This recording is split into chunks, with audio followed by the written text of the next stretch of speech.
ఏంటి ఫంక్షన్ ఉందా? ఎవరు హీరో? లైలా, మన విశ్వక్షన్ ఫంక్షన్కి వెళ్తున్నావా? ఏ ఏ ఎందుకు వెళ్ళకూడదు? అతను మన మనిషి కాదు, అవతల బాలకృష్ణ.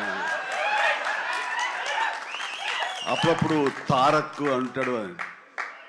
అంటే మనుషులు అన్నాక వేరే వాళ్ళ మీద అభిమానం, ప్రేమ ఉండకూడదా? నా మీద ఆప్యాయత ఉండకూడదా? ఇదేంటిది?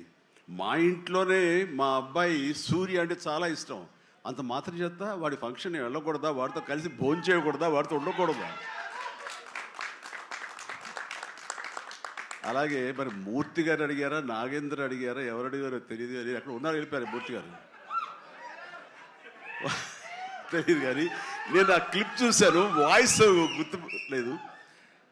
మీరు బాలకృష్ణ కాంపౌండ్ కదా విశ్వక్సేన్, ఇప్పుడు మెగా కాంపౌండ్ నుంచి ఆయన ఎలా వచ్చారు అని చాలా చక్కగా సమాధానం చెప్పాడు. మా ఇంటికి కాంపౌండ్ ఉంది కానీ ఫిలిం ఇండస్ట్రీ కాంపౌండ్ లేదని. I appreciate.